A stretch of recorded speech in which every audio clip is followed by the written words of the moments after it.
In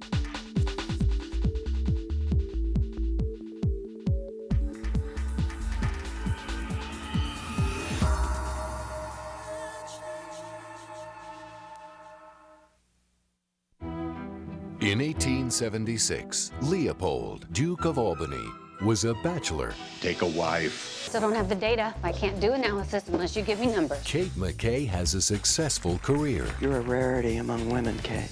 You're like a man. And no life. But this Christmas, Are you sitting down? Yes. it's time for a change. I found a portal into 1876. I followed the Duke of Albany around old New York. Here's the kicker. He followed me home. This film is kind of an urban fable. I mean, the circumstances of the film are ridiculous, but at the same time charming. Where the hell am I? You're in New York. That, sir, is not New York! I'm afraid it is. So you must be Sergeant Pepper? It's really a fairy tale, and you have to go with it, sort of the urban fantasy of it. You're a trip. It's, in a way, a very old-fashioned love story. Meg Ryan and Hugh Jackman are two strangers who refuse to let a few centuries come between them. I have to confess, he's handsome, courteous. You like him, don't you? Come behind the scenes with the cast and crew for a look at the making of Kate and Leopold.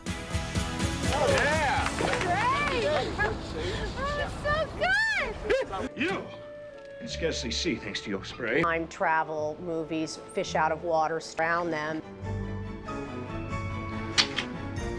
You get to see him traveling through life, and things we take for granted, you see afresh through his eyes. Are you going to remove that?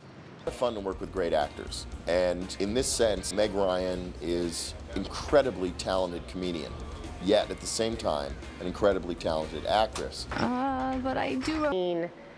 The richness of life around her, and so when this guy kind of comes into her... Fan of comedic films, romantic comedic films, and particularly old-time comedies of the 30s and early 40s. And it's very rare that comedy is something that gets to be explored, and I think that a lot of our players in this movie do that and do it well.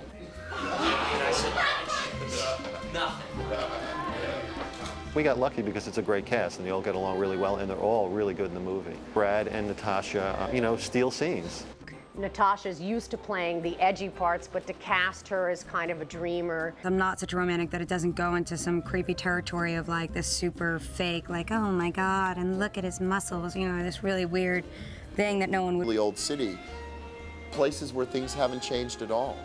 That you could walk in the same building in 2002 that a Duke walked into in 1876. It was a very contemporary, cosmopolitan life that was happening in New York in the 1870s, and big things were being built. It was the cusp of a technological revolution. We built this pretty substantial set underneath the Brooklyn Bridge. Synthetic, made in the computer, and tied together with Mark Friedberg's set designs. Okay, there we go. It's too dangerous to have your actors, as well as stuntmen, like climbing 160, 200 feet in the air, and get that effect of them chasing up, the side of a bridge.